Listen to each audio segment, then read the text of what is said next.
Hola, ¿cómo te va?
Ay, no se puede pasar.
Te voy a pedir disculpas, pero yo tengo que pasar ahora. Señoras, señores, Shalom, muy buenas noches y bienvenidos. Damos inicio al acto inaugural de la Comisión Argentina Sefarad 1992. Le damos la bienvenida oficial a las siguientes personalidades que se encuentran con nosotros. El licenciado Carlos Grosso, intendente de la ciudad de Buenos Aires, en representación de la Subsecretaría de Cultura de la Municipalidad, la señora Diana Sayel. Coincide la inauguración de Sefarad 92 con la Semana de Buenos Aires. Nosotros saludamos desde aquí a la ciudad de Buenos Aires, capital de la República Argentina y capital cultural de América del Sur, con este cálido aplauso. Gracias, Buenos Aires, por lo que nos da. La Comisión Argentina Sefarad 92 abarca las siguientes instituciones: AMIA, DAIA, EXA, OSA, Badakeilot, conjuntamente con la Federación Sefaradí Latinoamericana y el Congreso Judío Latinoamericano. Están adheridas a él la Asociación Comunidad Israelita Sefaradí de Buenos Aires, el Club Atlético Sefaradí Argentino, Centro de Estudios Judaicos, el Centro Educativo Sefaradí en Jerusalén, el Centro de Investigación y Difusión de la Cultura Sefaradí, Fundación Sociedad Hebraica Argentina, el Instituto Cultural Argentino-Israelí y el Bad Ahinuch Amerkazí. Vamos a dar lectura a un telegrama que hemos recibido del presidente de la Nación. El señor presidente mucho agradece la gentil invitación que le enviara para asistir al acto inaugural de actividades de la Comisión Argentina Sefarad 92. Lamentablemente, compromisos inherentes a su gestión de gobierno le impiden estar presente como hubiese sido de su deseo. Hace propicia la oportunidad para hacerle llegar sus más cordiales y afectuosos saludos. Atentamente firma el doctor Carlos Saúl Menem, presidente de la Nación. Para dar comienzo a este acto, le damos la palabra al intendente de la ciudad de Buenos Aires, el licenciado Carlos Grosso.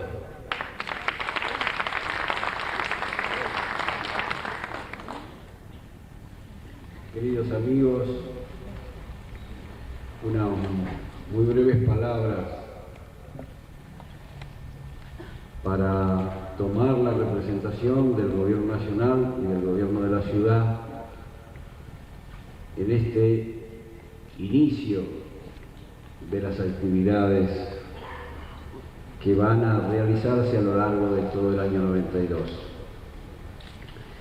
De verdad yo le decía a Rubén que hablase él primero para que me inspirase alguna idea, pero el protocolo siempre hace verdad el desafío y el locutor mandó más que nosotros y me largó primero. Y entonces es mejor porque las palabras van a ser más honestas, claras y menos protocolares. Yo pienso que este año del quinto centenario de tantas cosas, es un año que se puede encarar con la vista hacia atrás o con la vista hacia adelante. Se puede encarar como la reedición de viejas polémicas, discusiones, dolores, o se puede encarar como el ámbito de la reconciliación de cara a una sociedad casi planetaria como es la nuestra de hoy en día. Y este 92 es el quinto aniversario de la expulsión de la comunidad judía de España y es el quinto centenario de lo que se dio en llamar el descubrimiento de América. Y hoy, con generosidad, con reconocimiento, con distancia histórica, los propios españoles han hecho dos gestos importantes. Por un lado, en la persona del rey de España, hacer el gesto de la reparación histórica por aquella injusta expulsión de hace 5 siglos. Y por el otro, cambiarle el nombre a la gesta de Colón y en lugar de hablar de que alguien descubrió a alguien desconocido, reconocer en esta tierra planetaria que ya no tiene la indefinición de si es redonda o cuadrada, si está el mar de leche y la tortuga que espera para devorar al navegante audaz, sino que nos hemos dado cuenta que dando vuelta nos encontramos siempre los mismos. España ha dado en bautizar ahora esta gesta como el encuentro de dos culturas. Creo que las disculpas reales y la reconciliación de España a la comunidad judía y el cambio de la vieja jerga del descubrimiento por el encuentro de dos culturas están planteando que el 92 es un año de apertura con la vista para adelante y no un año de síntesis con la vista para atrás. Ojalá este 92 aquí, tan lejos en el tiempo de los conflictos viejos y tan lejos en la geografía de los lugares de origen de los conflictos, nos permita también para hacer una recopilación de lo más hermoso que la cultura de los hombres dio, de los hombres judíos, de los hombres cristianos, de los hombres negros, de los hombres blancos, de los hombres europeos, de los hombres americanos. Que el año 92 sea un año de reconciliación y un año de revalorización de la humanidad en sus valores más profundos, como son la cultura y como son la solidaridad entre los hombres. Por esos valores estamos aquí esta tarde para iniciar este año con la comunidad sefaradí. Muchas gracias. Gracias, licenciado Carlos Grosso, intendente de la ciudad de Buenos Aires. Vamos a escuchar seguidamente al presidente de la Comisión Sefarad 92, el doctor Rubén Esdra Berá.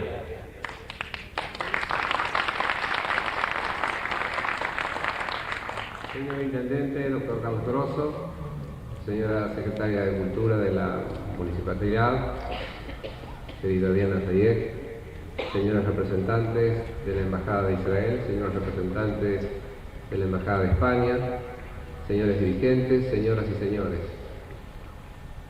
Antes de comenzar quiero dejar constancia, y ha quedado comprobado, que además de locuaz es modesto nuestro intendente, porque él esperaba escuchar a alguien para inspirarse, pero después de lo que él dijo, creo que en una síntesis ejemplar ha abarcado los sentimientos, las emociones y las reflexiones más precisas que corresponden al evento que hoy nos congrega. Pero nosotros tenemos también algo que decir. Y desde esta ciudad de Buenos Aires, desde esta Argentina, que ha sido ejemplo a lo largo de su historia de pluralismo y de respeto de las más diversas culturas y de capacidad de convivencia y tolerancia, nosotros como miembros de la comunidad judío-argentina nos unimos a los judíos de todo el mundo, sefaradíes y askenazíes, para conmemorar estos 500 años de aquel duro y trágico momento que representó la expulsión de los judíos de España. Y ha sido bien dicho que esta conmemoración no se plantea y se expone y se desarrolla en todo el mundo con un sentido de revancha y mucho menos de rencor. Sí con un concepto de memoria histórica para aprehender lo que debe tomarse en cada momento de la historia y para incorporarlo como lección activa, no solamente para los judíos, sino para toda la sociedad. No cabe duda que la Edad Media fue una época marcada por la intolerancia, por la incapacidad de convivir, que fue precedida, sin embargo, justamente en España, por un modelo de coparticipación de tres culturas, como la árabe, la cristiana y la judía, que dieron valores fundamentales y marcaron pautas que signaron no solamente los inicios y el desarrollo de la Edad Media, sino que por mucho tiempo marcaron el desarrollo cultural de todo el mundo.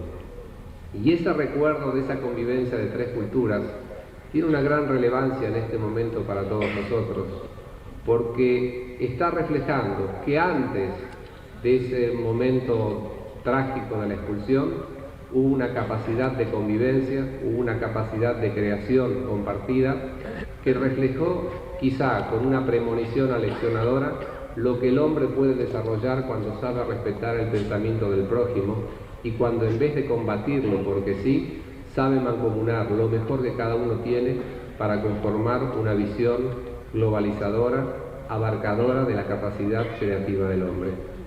Y en ese recuerdo nosotros nos apoyamos para enmarcar estos 500 años con dos sentidos fundamentales. Uno, destacar esa lección que nos ha dolido mucho y nos duele aún cuando la recordamos de la expulsión, porque creemos que la suerte de los judíos en España hubiera sido diferente si ellos, además de estar en distintas partes del mundo, instalados y participando en la vida de las distintas sociedades, hubieran tenido una nación, hubieran tenido un hogar que los refugiara, un poder que los protegiera. Porque España nos dio una dura lección, por cuanto a pesar de la gran participación de muchos judíos, con gran vinculación con el poder político, la experiencia histórica nos señaló que cuando se decidió la expulsión, no hubo consideraciones para el pueblo en general y quedó revelada que la falta de autonomía, la falta de un poder independiente colocaba a esta minoría que representaba al pueblo judío en un estado total de indefensión. Y es justo recordar, porque los 500 años hace poner duramente el acento sobre lo que sucedió en España, que lo de España no fue un hecho aislado en la Edad Media, sucedió en Inglaterra, sucedió en otros países de Europa y sucedió en Europa Oriental a lo largo de los siglos, con distintas agresiones y distintas situaciones que fueron sellando y marcando de cicatrices la memoria histórica del pueblo judío. En esa primer parte, digamos, de la lección, nosotros nos asentamos para reafirmar nuestra identidad y para afianzar un concepto de pueblo con características singulares, como lo son todos los pueblos, cada uno tiene las suyas, pero la nuestra está asentada en una vocación que trasciende los tiempos, que trasciende la historia, para inscribirse como inclusive un pueblo que tanto en el mundo como hoy en el Estado de Israel mantiene una vocación de paz, mantiene una vocación de contribución a lo mejor que el hombre puede dar para el progreso de la sociedad y de la civilización. El otro punto al que hice referencia, en el que enmarcamos esta celebración, es justamente afianzar el recuerdo de esa convivencia de tres culturas, de tres civilizaciones. Y no es casual que lo asentemos en este último punto también, porque hace pocos días comenzó justamente en Madrid la Conferencia para la Paz en el Medio Oriente. Un anhelo que creo abarca a árabes, judíos, cristianos y a todo el mundo, a todos los hombres de bien que saben lo que significa la paz en general y en particular en esa zona tan conflictiva.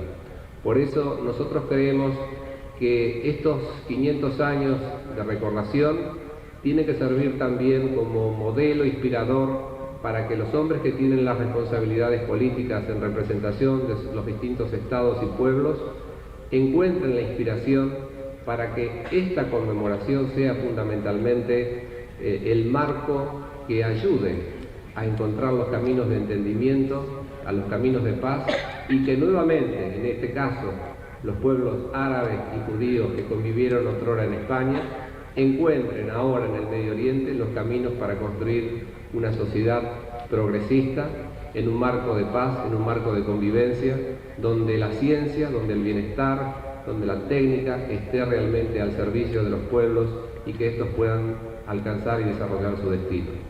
Por eso, al sumarnos nosotros desde Buenos Aires, desde la Argentina, a la conmemoración y a la inauguración de los festejos por Sefarad 92, expresamos con la autoridad que nos da nuestra condición de argentinos y de judíos, que es nuestro anhelo que esta movilización del público, de la gente, de la comunidad, de los argentinos en general, de las autoridades por Sefarad 92, por esta recordación, sirva fundamentalmente para afianzar el concepto de convivencia, de pluralismo cultural y de que la paz sea una realidad en todo el mundo. Muchas gracias.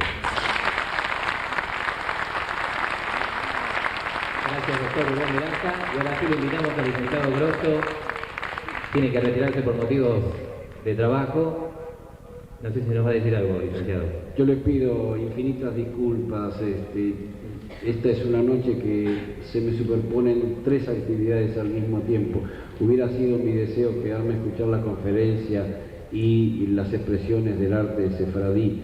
Les pido infinitas disculpas porque debo retirarme ahora y cumplir también con las otras partes que se superponen. Así que muchas gracias por la invitación. Les dejo a nuestra secretaria de Cultura, que además es un miembro común de la comunidad sefaradí y creo que es la mejor representación que podemos dar. Muchas gracias al licenciado Carlos Grosso y este aplauso para usted, el agradecimiento de la comunidad sefaradí de Argentina por haber participado en esta primera noche. Ahora sí invitamos a subir al estrado al profesor José Luis Lacabe, director del Instituto Arias Montano de Madrid, llegado especialmente para esta ocasión. Lo recibimos con un muy fuerte aplauso. Llega acompañado de los doctores José Menalle y Celina Lertora Mendoza, quienes van a hacer su presentación formal. Bienvenido, profesor, a la Argentina. Tomamos ubicación y quedan ya con ustedes el profesor José Luis Lacabe, director del Instituto Arias Montano de Madrid, y los profesores José Menalle y Celina Lertora Mendoza para hacernos la presentación formal.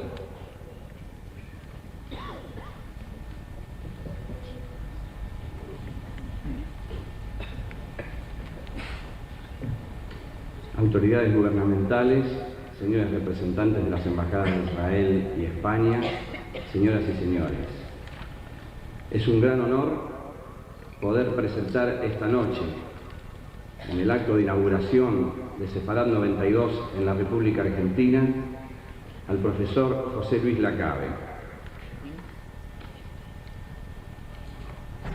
El profesor Lacabe es un investigador excelso del Consejo Superior de Investigaciones Científicas de España. Dirige el Instituto Arias Montano de Madrid de Estudios Hebraicos, Judaicos y Sefárdicos. Es doctor en Filología Semítica. Ha editado diversas obras, entre ellas Juderías y Sinagogas Españolas.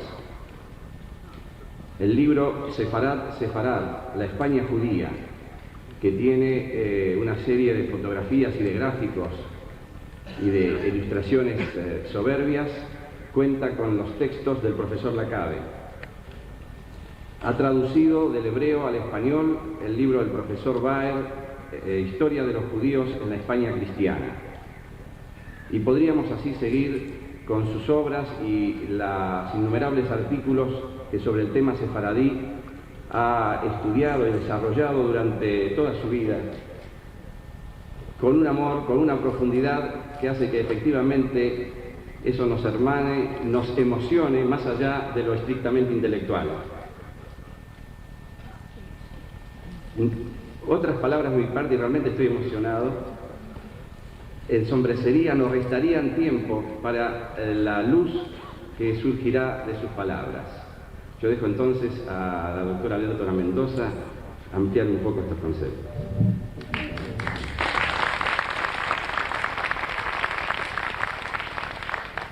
Para completar esta presentación corresponde que digamos unas breves palabras acerca de la importancia de los estudios hebraicos en España. Porque hay que reconocer que junto a esta hostilidad que se ha manifestado a lo largo de algunos siglos contra los sefardíes, también y paralelamente tenemos el interés de muchos intelectuales españoles por los estudios hebraicos, comenzando por la importante figura de Benito Arias Montano, que precisamente fue el encargado, el director de la edición de la Biblia políglota, es decir, que incluía la sección hebrea en el siglo XVI. A lo largo de diferentes siglos tenemos también otros importantes estudiosos, pero es particularmente en este siglo y muy concretamente en la institución a la cual pertenece el doctor Lacabe, el Consejo Superior de Investigaciones Científicas de España, donde los estudios hebraicos en España han alcanzado un rigor y una importancia realmente universales, importantísimas. El Consejo Superior de Investigaciones Científicas ha financiado una serie de investigaciones en dos grandes líneas, de ambas el doctor Lacabe es un exponente muy importante. Una línea de investigación es la reconstrucción histórica de la vida, de la cultura cotidiana de los judíos hispánicos medievales, acerca de lo cual nos va a hablar ahora precisamente el doctor. La otra línea de trabajo es el análisis histórico-crítico de los grandes monumentos del pensamiento sefardí, que no solamente han sido traducidos, sino también editados críticamente a partir de numerosos manuscritos que existen en diferentes repositorios y archivos de España. En esta tarea también colaboran muchísimo las universidades y particularmente la Universidad Complutense y otras, y en estos momentos yo podría decirles que en los últimos 15 años se ha producido en esto prácticamente más del doble de lo que se había producido en todo el resto del siglo. De modo que es de justicia decir que estas investigaciones son un antecedente importante a la decisión histórica y política del rey, que está anunciada para el año que viene, el 31 de marzo, de la anulación formal del edicto de expulsión, de su derogación. Esta medida ha sido precedida por una labor intelectual de comprensión y de conocimiento de la cultura hebraica, a la cual el doctor Lacabe ha dedicado toda su vida de estudioso. Le agradecemos mucho y vamos a escucharlo ahora en nombre también de los estudiosos hispánicos, la visión que nos va a dar de la judería española. Gracias.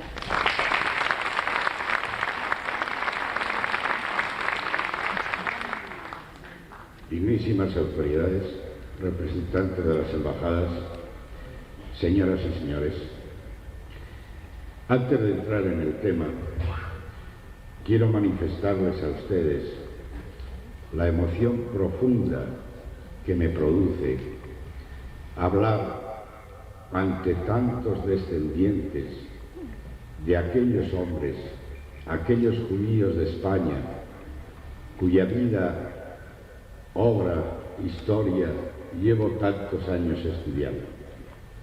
Nada para mí más gratificante que poder estar ante ustedes. Manifestada mi emoción, mi desahogo, voy a hacer una breve síntesis de lo que fue la historia de los judíos en España y un pequeño análisis de cómo era la sociedad judía española, cómo vivían los judíos mientras estuvieron en España, según lo que sabemos a través de la documentación conservada. Sobre la llegada de judíos a España, se han formado a través del tiempo diversas leyendas. Según ellas, los primeros habían llegado en la época del rey Salomón, aprovechando los viajes de los fenicios, o bien cuando Nabucodonosor deportó a la población del reino de Judá.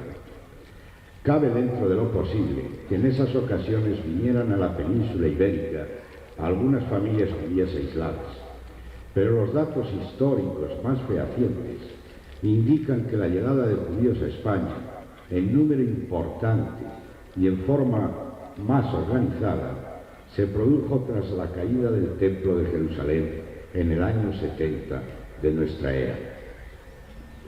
Sea como fuere, las primeras comunidades judías se asentaron en la costa mediterránea y luego poco a poco se fueron extendiendo por toda la península. Para el siglo IV, según los cánones de un concilio católico celebrado en Elvira y otros datos disponibles, la población judía era ya muy numerosa y se dedicaba fundamentalmente a la agricultura. Para fines del Imperio Romano, puede afirmarse que las comunidades judías en España estaban ya plenamente consolidadas y muy asentadas. La invasión de los árabes en el año 711 supuso para los judíos que ya habitaban España un movimiento de liberación. Los árabes eran pocos en número y necesitaban en los primeros momentos apoyarse en algún grupo humano que les pudiera ser fiel para la gobernación de los territorios que conquistaban. De este modo se estableció una primera corriente de simpatía entre el pueblo árabe y el pueblo judío que habitaba en España. Pero no solo esto, atraídos por esta nueva situación en la península ibérica, durante los siglos VIII y IX se produjo una fuerte inmigración judía, procedente sobre todo del norte de África, y la segunda mitad del siglo IX, España, lo que luego se llamó España, la península ibérica, era ya el país de mayor población judía del mundo. Incluso algunas ciudades como Granada, Tarragona o Lucena, los geógrafos árabes las llamaban ciudades judías porque su población era en gran mayoría judía. Fíjense que hablo de ciudades importantes incluso hoy día, como Granada, Tarragona y también Lucena.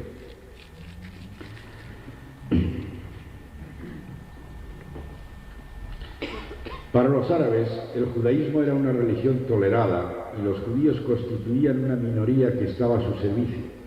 Por su parte, los judíos para entonces se habían adaptado plenamente a vivir fuera de un país propio, aunque les quedara siempre el anhelo de volver algún día a la soñada Jerusalén. Poco a poco se fue incrementando en la España musulmana la vida ciudadana, y con ello fueron siendo necesarias cada vez más gentes que se dedicaran al comercio y a tareas administrativas. Pero resulta que a los árabes este tipo de trabajo no les gustaba. Por ahí se presentaron a los judíos buenas oportunidades y acabaron siendo unos eficaces auxiliares de los gobernantes y expertos en las tareas de administración del Estado.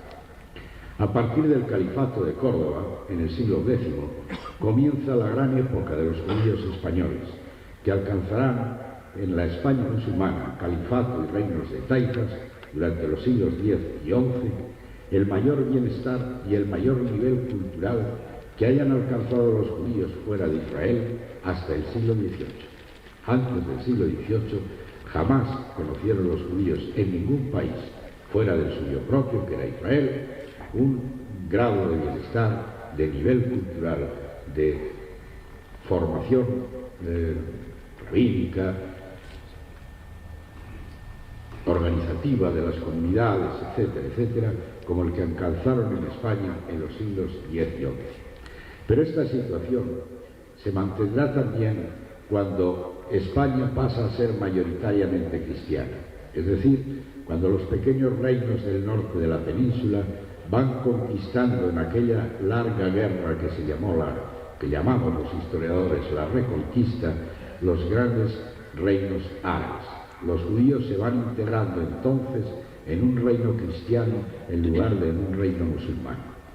Pero también los cristianos necesitaban las mismas cosas que antes habían necesitado los árabes, es decir, personas que fueran expertos en administración, que supieran organizar la vida ciudadana. Cada vez los territorios eran mayores, había que repoblarlos, había que organizarlos, y los cristianos, por regla general, estaban fundamentalmente dedicados a guerrear.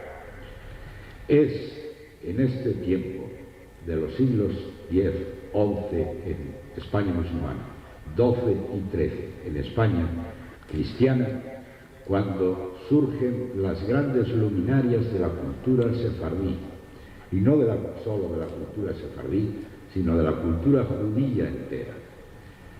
Los grandes autores como Yehudá Aleví, Salomón Gavirol, Moshe Ibn Ezra, los más grandes poetas que hayan existido en lengua hebrea después de la Biblia, y precisamente hasta nuestros días, en que de nuevo vuelve a surgir una gran poesía hebrea. Pero no solo son también además de los poetas, los grandes pensadores como Maimónides, como Nachmanides, como Hasdai Crescas, como Ibn Pacuda, tantos y tantos autores que han hecho la gloria del pueblo judío y de la literatura, el pensamiento en hebreo. Pero no solo los hombres de letras o los grandes personajes de las humanidades hebreas. También debemos hacer un hueco en nuestra estima a los grandes hombres de Estado que produjeron los judíos españoles. Durante todo este tiempo, fundamentalmente en el reino de Castilla cristiano y también en el reino de Aragón, los judíos ocupan cargos en lo que hoy llamaríamos el Estado, lo que era el reino, al nivel incluso de ministros de Hacienda. Son ellos quienes organizan la hacienda de los países. Son ellos también los que organizan la organización comunitaria que más tarde ustedes los sefardíes van a tener durante siglos. Estos grandes hombres, que no son hombres de letras, sino hombres de acción, hombres de Estado, financieros, políticos en definitiva, merecen también nuestro reconocimiento y nuestra estima, porque a través de ellos el pueblo judío tiene grandes personajes y una gran organización familiar, sociedad, etc. Y también el español, no judío, España en definitiva, debe a estos grandes personajes de la hacienda o de la política, judíos, el haber sido justo cuando se va a producir el doloroso momento de la expulsión, el país mejor organizado del mundo conocido entonces. Gracias a esa organización, España podrá tener un imperio. Y desgraciadamente, a los hombres que habían participado poderosísimamente en lograr esa administración casi perfecta, son expulsados en el momento más inoportuno, cuando empieza a recogerse el fruto de su trabajo. Bien, quiero decir ahora, como he dicho, un breve análisis de cómo vivían los judíos normalmente en una judería española. Muchas de las cosas que voy a decir les sonará a ustedes perfectamente familiar, sobre todo a los que hayan oído a sus padres y sus abuelos hablar de cómo vivían en las ciudades de lo que fue el Imperio Turco o en otros lugares de comunidades sefardíes, porque es una sociedad, una división de la sociedad, una organización de la sociedad que se creó en España por los judíos que allí vivían y se ha mantenido hasta los comienzos de este siglo y aún más. Bien, primero, digamos, ¿a qué se dedicaban los judíos en España? ¿De qué vivían? ¿En qué trabajaban?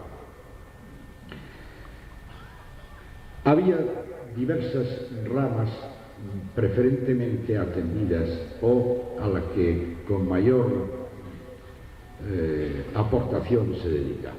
En primer lugar estaban lo que hoy llamaríamos funcionarios del Estado. Eran numerosísimos los judíos que habían adquirido en época musulmana la experiencia de la administración y que van a ser aprovechados por los reyes cristianos para que sean los funcionarios del reino que organicen fundamentalmente la esfera de la recaudación de impuestos. Pero no solo la recaudación puramente, sino también el realizar los presupuestos, ejecutarlos, pagar, etcétera, etcétera. Todo lo que hoy llamaríamos hacienda pública estuvo hasta el siglo XV en gran medida en manos de los judíos españoles y ellos fueron los grandes organizadores. Un segundo renglón que se ha mantenido perfectamente a través del tiempo es el comercio. Pero el comercio, sobre todo el comercio relacionado con el vestido, las pieles, los paños, las telas, los cueros. Había naturalmente grandes comerciantes y había pequeños comerciantes. Los grandes comerciantes solían coincidir con esas personas que llegaban a la corte real y por su mente privilegiada, su saber, llegaban a ser financieros del Estado y lo que antes he dicho, ministros incluso. Pero la mayoría eran pequeños comerciantes que tenían su tiendita más o menos grande en cualquier población de las muchas de España donde vivieron. Otro renglón de profesiones son los oficios. Oficios también relacionados fundamentalmente con el vestido. Es decir, la mayoría de los judíos son sastres, zapateros, guarnicioneros, tintoreros, todo lo que tenga que ver con las pieles, el calzado y el vestido en general. También hay muchos judíos dedicados al oficio de la joyería, plateros, orífices y joyeros en general. Otra profesión o oficio típico de los judíos españoles fue la botica, la farmacia, y también la especiería, la venta, elaboración y venta de especies. Más considerable aunque menor en número, quizá de mayor importancia por la tradición científica e histórica que tiene, es la medicina. La medicina durante el siglo XIII, XIV y XV en España estuvo prácticamente en manos de los judíos. La inmensa mayoría de los médicos de todas las poblaciones españolas eran judíos. Y no eran judíos solo para los judíos, sino judíos para toda la población, encargados contratados por el ayuntamiento de la ciudad con un sueldo mensual para que atendieran la salud de todos los habitantes de la ciudad. Hay casos verdaderamente curiosos del momento de la expulsión. Por ejemplo, la ciudad de Madrid, que entonces era pequeña, pero tenía 5 médicos, y los 5 eran judíos, y los 5 marchan con la expulsión, y Madrid se queda sin judíos, con lo cual el ayuntamiento plantea ante los reyes el problema que le ha quedado de que por la expulsión se han quedado sin médicos. ¿Quién va a atender ahora la salud de los madrileños? Algunos médicos, como también otros científicos, astrónomos, físicos y otro tipo de científicos, llegaban a alcanzar una fama que rebasaba las fronteras. Es decir, no solo eran conocidos en su ciudad, sino en todo el reino de Castilla y también en el de Aragón, en Navarra, incluso en Francia. Estos grandes médicos o personajes científicos solían pasar al servicio de la corte real. Era el rey quien los atraía hacia sí, y un cierto mecenazgo real, aquella persona pasaba a trabajar en el cultivo de la ciencia médica o astronómica con todas sus necesidades al cargo de la corte real.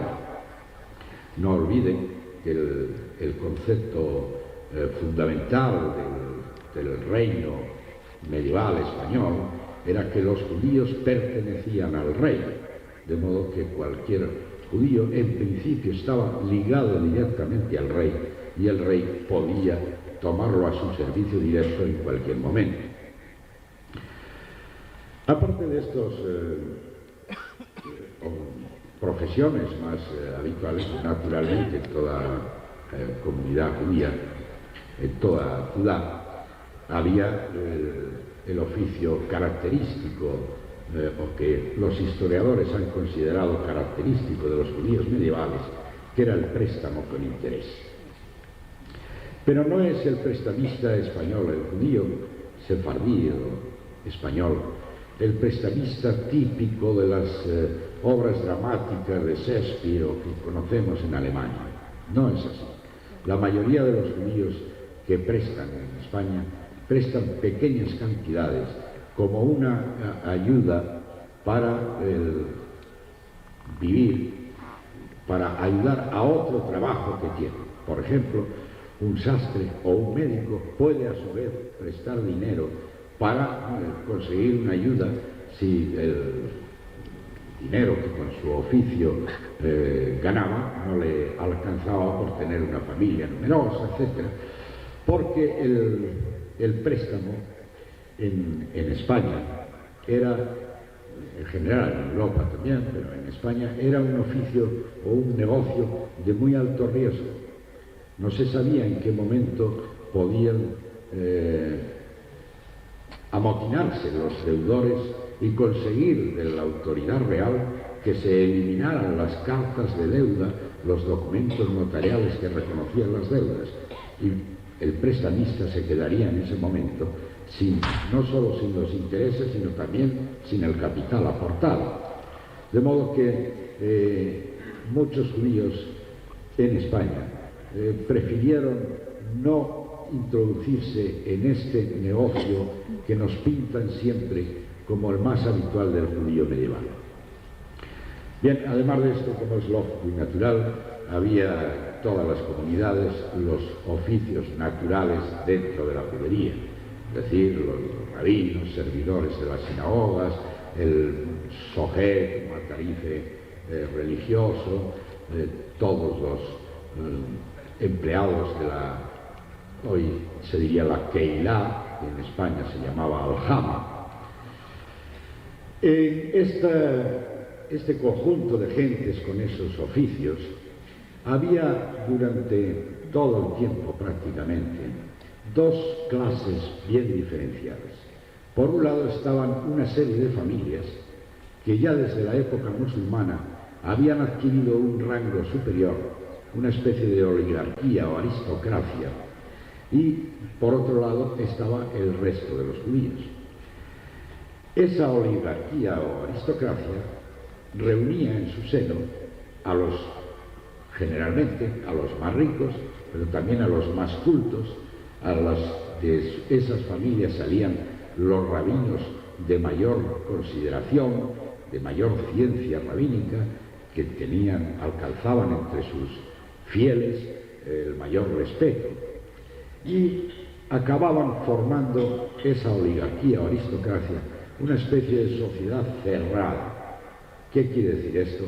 Que entre ellos se casaban, entre ellos se asociaban en los negocios, vivían vecinos unos de otros un poquito aparte del resto de la judería, etcétera, etcétera. Se formaron, por tanto, dos clases bastante nítidamente diferenciadas. Pero esto no suponía ningún problema para las comunidades sefardíes o judías de España. ¿Por qué?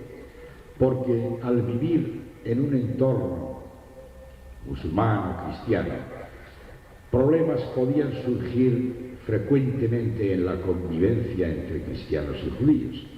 Y eran estos personajes de la oligarquía aquellos que tenían alguna influencia en la corte real y que podían conseguir los decretos necesarios para que la vida judía no fuera molestada por sus convecinos cristianos.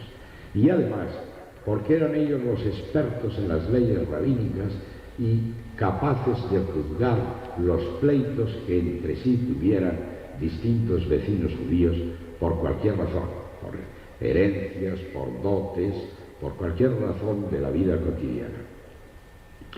Naturalmente, en toda judería había unos cuantos familias o personas que eran ricos, alguno incluso muy rico, muy acaudalado, pero todo ello lejos también del esquema que se ha pintado siempre de los judíos ricos mientras los demás pobres.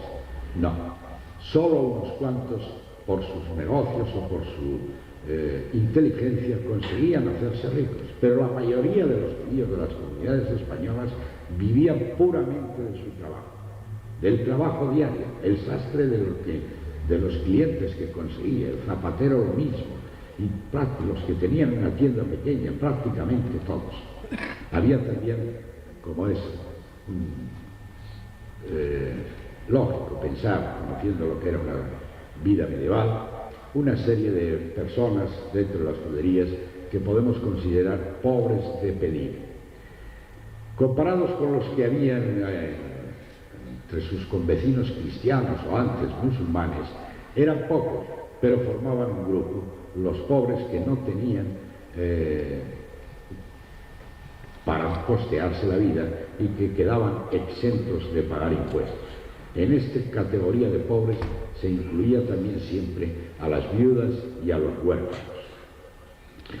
Por regla general, los judíos en las ciudades cristianas, donde tenían sus juderías, procuraban adquirir alguna tierra, fundamentalmente viñas, pero también una huerta, un soto, no grande, porque la finalidad era fundamentalmente el poderse asegurar una alimentación casera, el poder tener la huerta, la viña, etcétera, que le produzca aquellos alimentos que siempre le garantizarán tener alimentación casera. Naturalmente, había otros que tenían grandes propiedades, sobre todo esos financieros del Estado de que hemos hablado antes, por donaciones de los reyes, podían llegar a tener tantas tierras como los marqueses, los condes, etc. Pero el común de los judíos que vivieron en España eran propietarios de tierras, pero pequeños propietarios de tierras. En el barrio judío, en la situación en las ciudades, donde se colocaba el barrio judío, tenía un fundamento siempre, que era el buscar la seguridad, aquella zona de la ciudad donde fuera más fácil la defensa en caso de un ataque de cristianos, musulmanes, etc. Por eso la mayoría de los barrios judíos en España están junto a lo que fue la fortaleza o castillo de la ciudad, o junto a las murallas de la ciudad. Ahí organizaban el barrio con una calle principal que se llamaba la calle mayor de la judería, una placita que era la plaza de la judería. Si alguno ha visto alguna vez, no aquí en la Argentina, que todo es grande, sino en Europa, pueblos pequeños, todos verán que hay una plaza que es un poco el centro del pueblo y luego una calle principal y otras callecitas. Pues de ese mismo modo se organizaba el barrio judío en las ciudades, con una plaza central donde solía estar la sinagoga muchas veces, una calle principal y calles pequeñitas alrededor de este conjunto. El cementerio normalmente estaba siempre fuera de las murallas de las ciudades, normalmente en algún montículo cercano y siempre con un acceso directo desde el barrio judío, que no tuvieran que atravesar barrios cristianos en casos de entierro, etcétera, etcétera.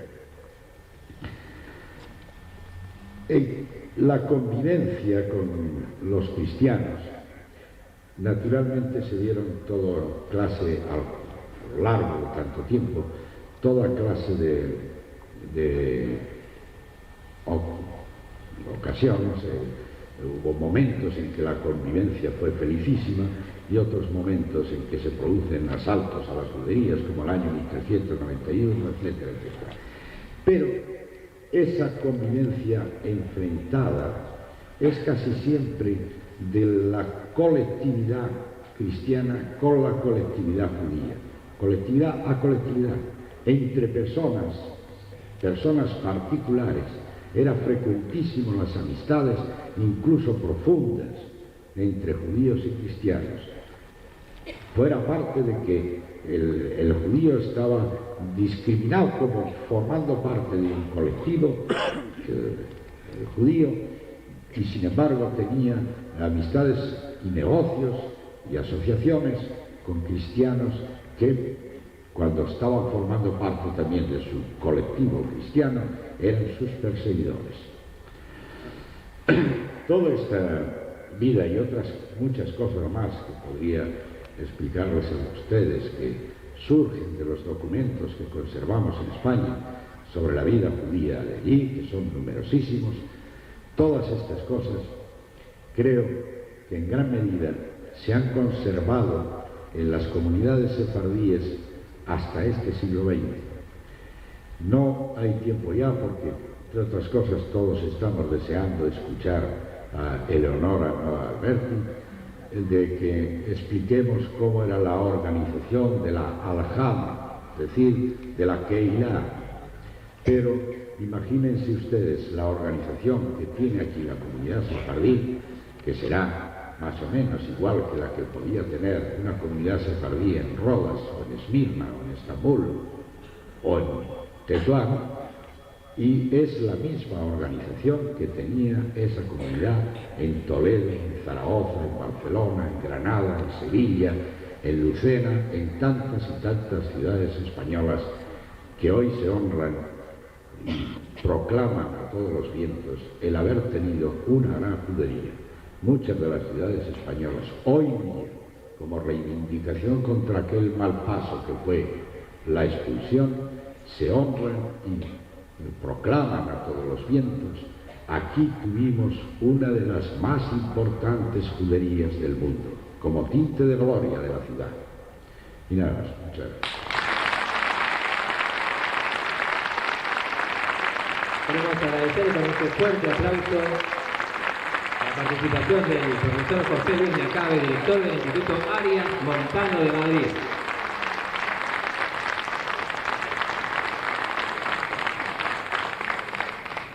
Creo que después de esta brillante exposición es casi muy poco lo que se puede decir, pero a mí, además, de los datos, de erudición y de conocimiento y de interpretación histórica, esta exposición me sugiere para los judíos de hoy una reflexión que quisiera compartir con ustedes.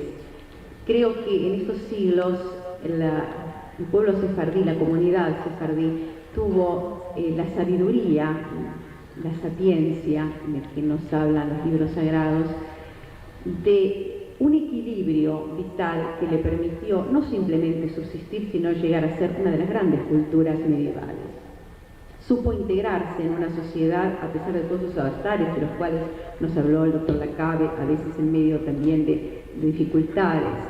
Supo sobre todo mantener su identidad, aún ejerciendo dentro de la sociedad en la que vivían esos oficios y esas tareas, desde la muy humilde hasta la muy importante, que era un auténtico servicio y un intercambio y una convivencia cultural importantísima.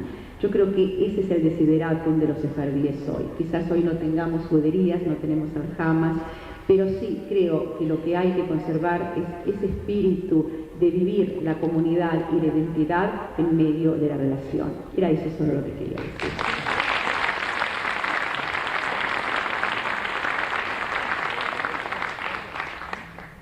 Para terminar, quiero decirle al profesor Lacabe que sin duda la sociedad y la cultura argentinas se honran con su presencia en Buenos Aires, pero en nombre de la colectividad, de la comunidad judía de la Argentina y de los sefardíes en particular, creo que debemos agradecerle que usted haya dedicado su vida al estudio de la vida de nuestros ancestros. Muchas gracias.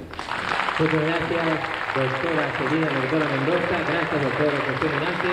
Y fuerte ese aplauso para el profesor José Lacabe, llegado especialmente de Madrid para esta ocasión. Queremos destacar que se encuentran en la sala el agregado cultural de la Embajada del Estado de Israel, el señor Rafi Eldadi Señora, a quien aplaudimos, al señor Jerónimo Martínez, agregado cultural de la Embajada de España, el señor Ricardo Alac, director del Teatro Cervantes, y le damos la bienvenida a la señora Delecabe, Rosario Charo Sanz Iglesias. Muchas gracias, este aplauso para usted, señora, también. Y nos disponemos, sí, ahora a pasar al acto artístico preparado para esta ocasión. Vamos a recibir con un fuerte aplauso a una fiel representante del arte sefaradí, la fina y delicada voz de la soprano Eleonora Noga Alberti en el recital titulado Endechas y Cantares de Sefarad. Juntos vamos a aplaudirla y disfrutar de esa excelente música especialmente preparada para hoy. El aplauso para recibir a Eleonora Noga Alberti.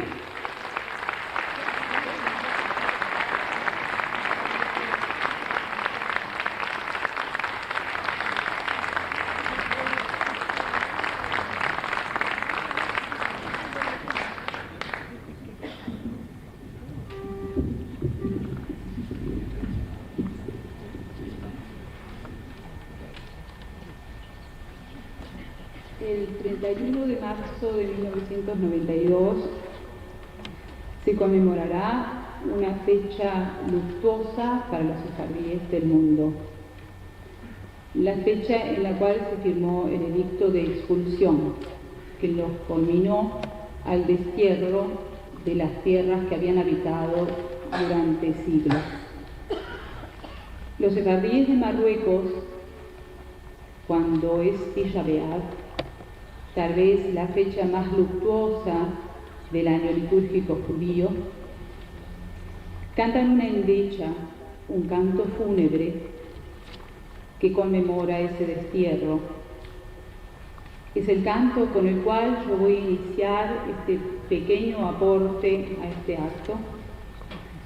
Dado que el carácter de este canto es luctuoso, fúnebre, yo rogaría a la audiencia no aplaudir al final del mismo.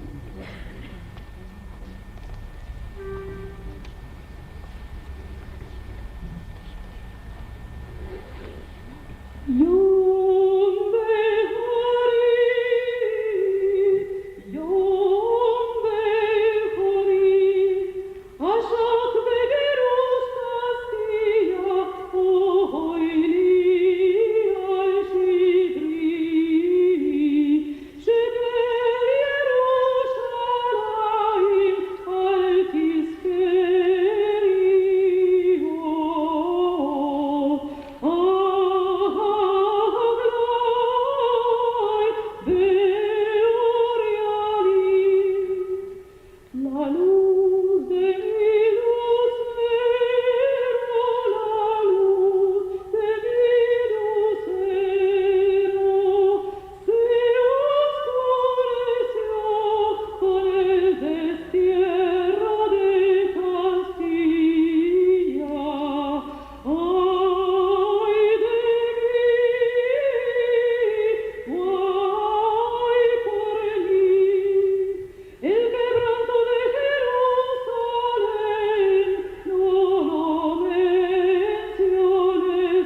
pero la vida continuó. Y uno de los hechos más significativos de la vida de una persona son las bodas.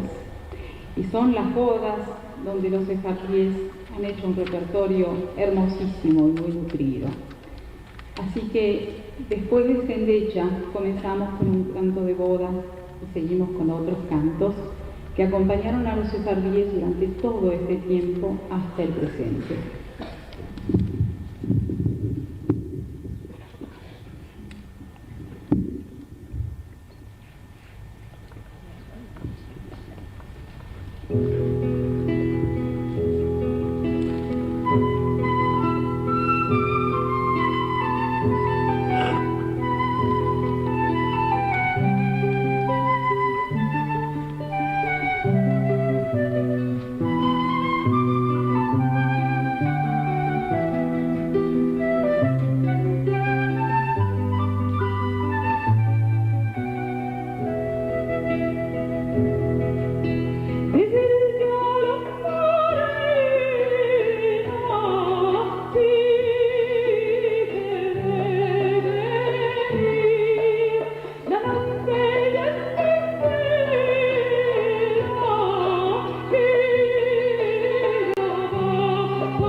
En Salónica, el título de este recital, este pequeño recital, Centechas y Cantares.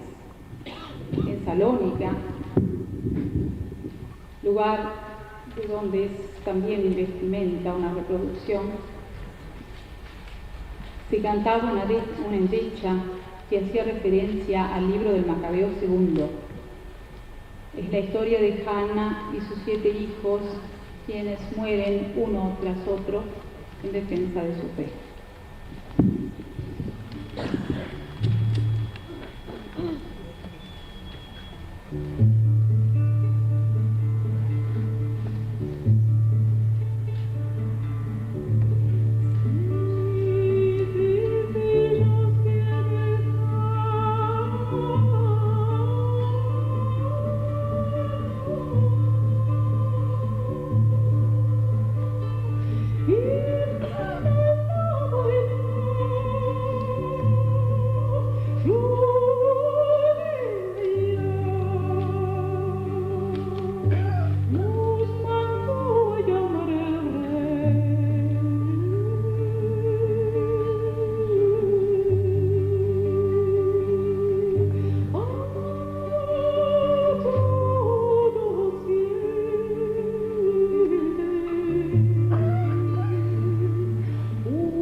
terminando esto con una serie de cantos de boda, todos seguidos, y haciendo votos para que ciertos hechos históricos no se repitan más.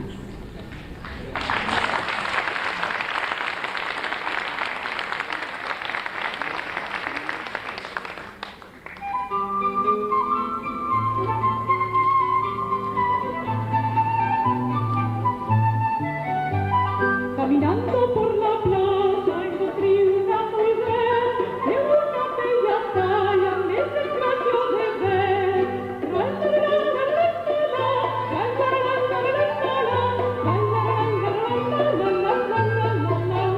Sus cabellos largos pretos me hicieron enamorar, mi corazón partía por no poder hablar.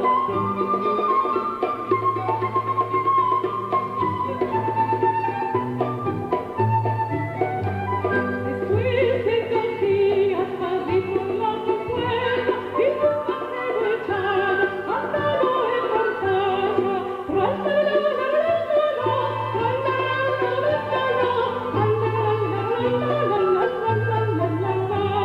Llevaba enchulado corona y cordón, mostraba con un dedo llaga en su corazón.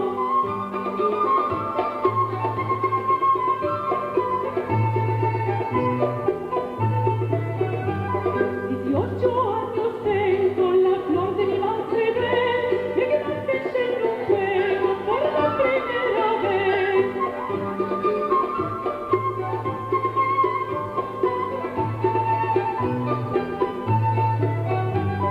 Yo a mis horas y yo te alcanzaré, dame una parola y no me mataré.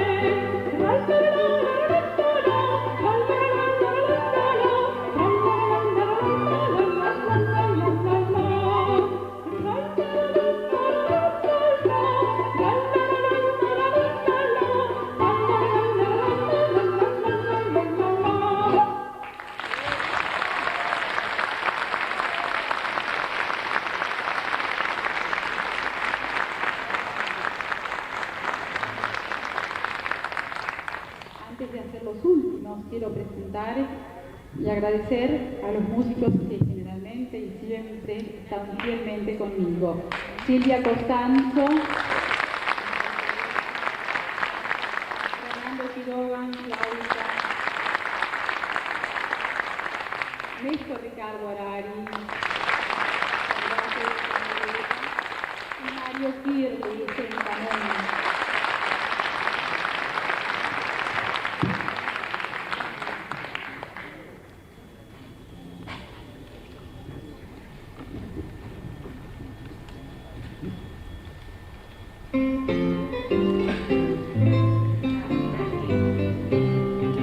Arbolitos de almendra que yo plantí, por los hermosos que oí, me hicieron mis ojos y mis brazos en los despertados, que yo por ti, que yo por ti, que yo por ti me muero yo.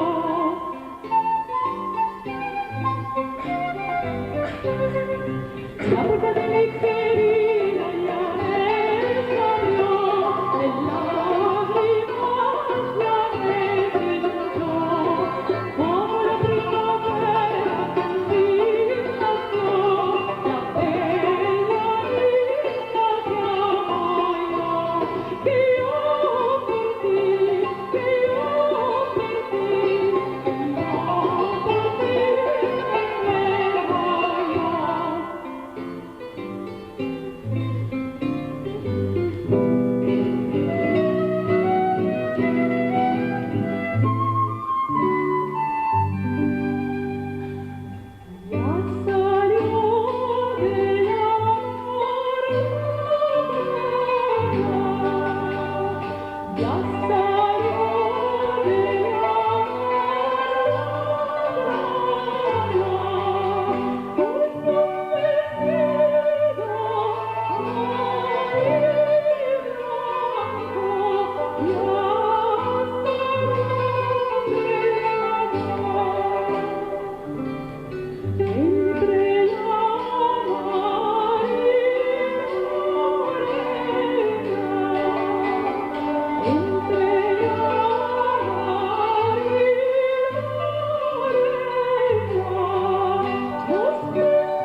fuerte ese aplauso para Eleonora Nova Alberti. Y como dije al principio, antes de presentarla, una fiel representante del arte y de la cultura sefaradí. Muchas gracias, Eleonora, por sumarse a esta convención Argentina Sefarad 92. Ese aplauso es para ti.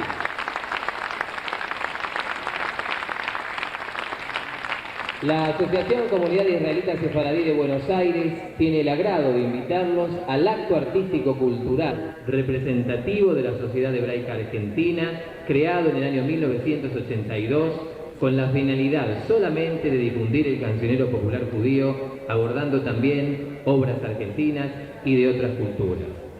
En la actualidad, el conjunto vocal Tzlil se encuentra preparando su presentación en el Simbriá 1992, un festival internacional de coros de Israel, siendo el primer elenco juvenil amateur latinoamericano que va a participar en él. Dirige este conjunto desde su creación, desde el año 1982, el maestro Marcelo Silverleib, y lo recibimos con un muy fuerte aplauso. Ya están con nosotros el coro vocal instrumental Tzlil, representando a la Sociedad Hebraica Argentina, y que han querido estar esta noche sumándose a esta convocatoria del Sefarad 92. Adelante Tzlil, bienvenido.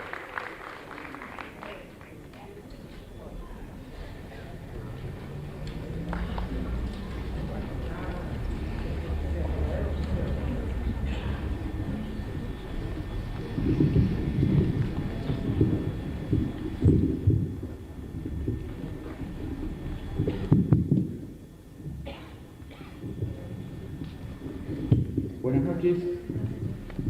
Sinceramente, subirnos al escenario después de la demostración artística de Eleonora es realmente un atrevimiento de nuestra parte. El solo hecho de poder compartir el escenario con ella es realmente para nosotros de un gran mérito. Venimos a ofrecer 3 interpretaciones en 3 idiomas distintos y con 3 situaciones que se emparentan entre sí, se vinculan y se interconectan. ¿Qué es hoy? ¿Por qué conmemorar? ¿Qué significa conmemorar? ¿Qué significa recordar? ¿Qué significa festejar? ¿Qué significa darse cuenta de lo transcurrido, de lo hecho? Significa amor. Por eso es esa la primera canción que nosotros queremos ofrecerle a ustedes en ibrit, en hebreo, como culminación de lo que también ha sido parte de la cultura sefaradí, y lo que dice Od Laila Lehov, otra noche para el amor que nos permite hacer qué, hacer cosas que nos permitan amar. Od Laila Lehov, romántica.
Gracias.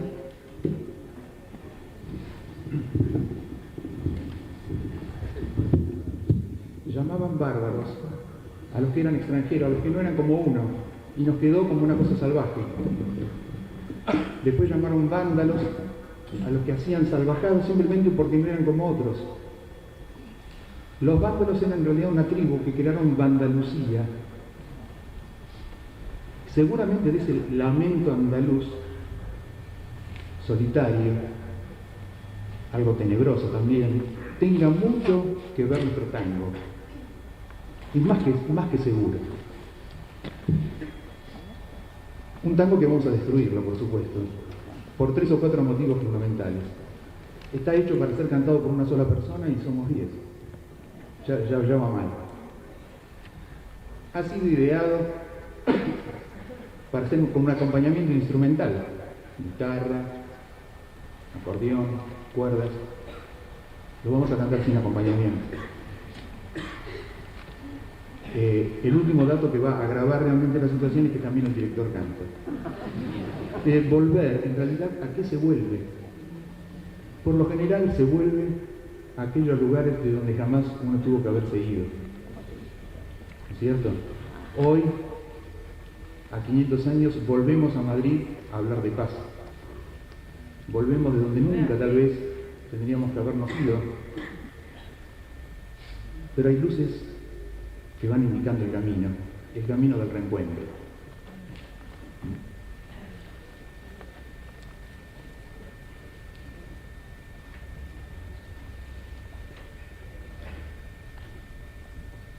Yo adivino el parpadeo de las luces que a lo lejos van marcando mi retorno. Son las mismas que alumbraron con sus pálidos reflejos, son las horas de dolor. Y aunque no quiero siempre se vuelve al primer amor, la quieta calle donde me cobijo, luce su bajo el burlón mirar de las estrellas que con invidia hoy me ven volver.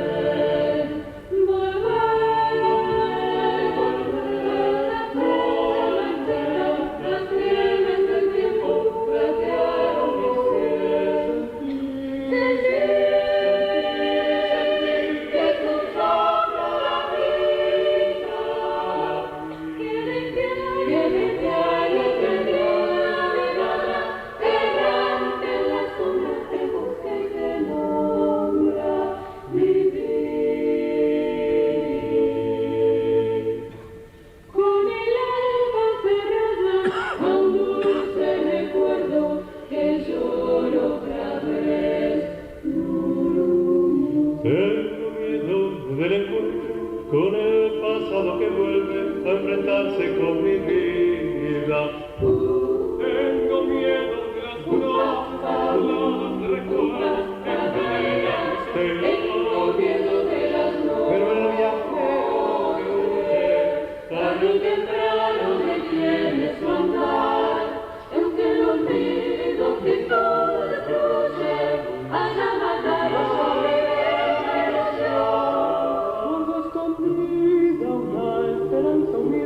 Que es toda la fortuna de mi corazón. Volver, la fuerza, las rieles del tiempo platearon mi ser.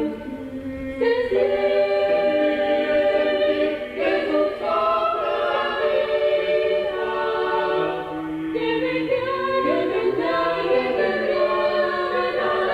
Errante en las sombras te busca y te nombra.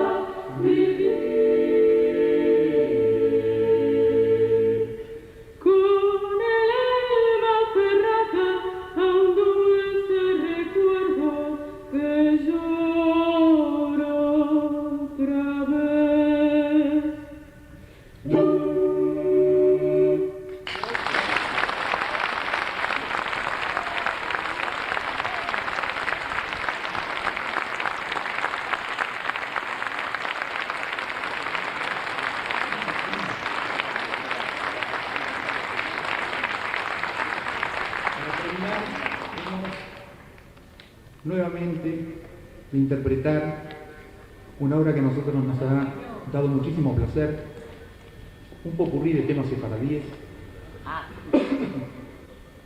No, de ninguna manera vamos a cantar como Eleonora, impensable una cosa así, solamente que hemos respetado la línea melódica original, pero lo hemos ayornado, lo hemos adecuado a nuestro tiempo, a como seguramente se hubiera cantado la música sefardí hoy, se hubiera sufrido todas las influencias musicales de la era contemporánea.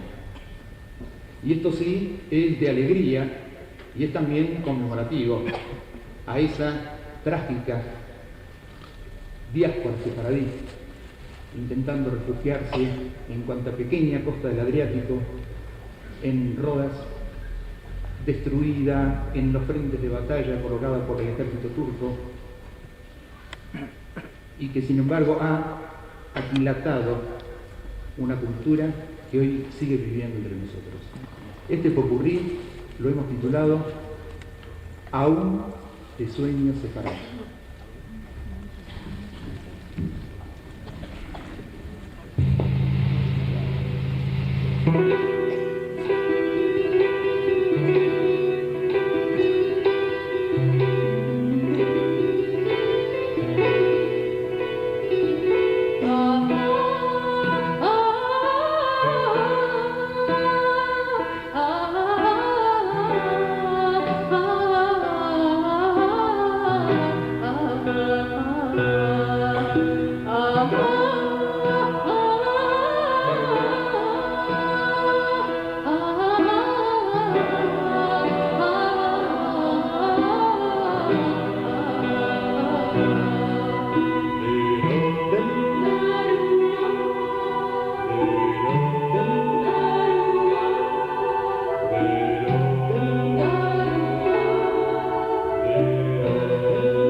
no puedo yo besarlo, ni de que nunca me olvido de tanto amarlo. La vida no corre aquí. Para.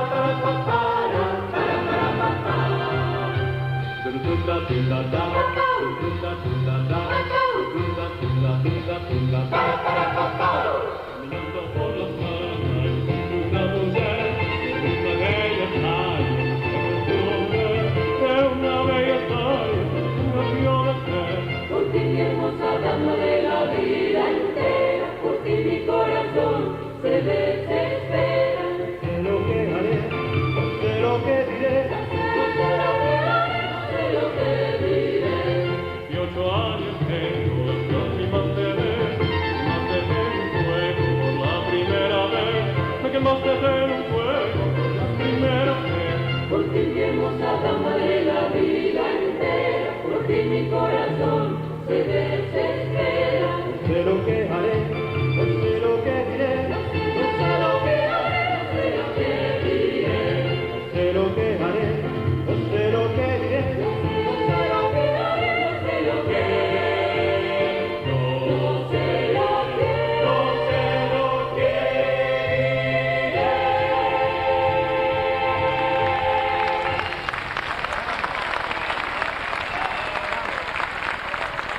Fuerte ese aplauso para el conjunto vocal instrumental TRIL de la Sociedad Hebráica Argentina que se suman a este acto. Muchas gracias, nuestras felicitaciones.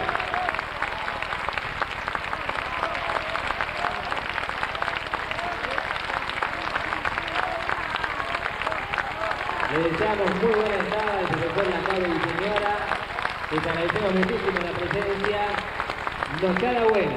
Muy buenas noches en nombre del señor Mario Cohen, quien estuvo a cargo de la dirección de este espectáculo. Gracias, los esperamos el miércoles 27 en la celebración de la Noche del Periodismo Judío. Muy buenas noches, shalom y hasta siempre.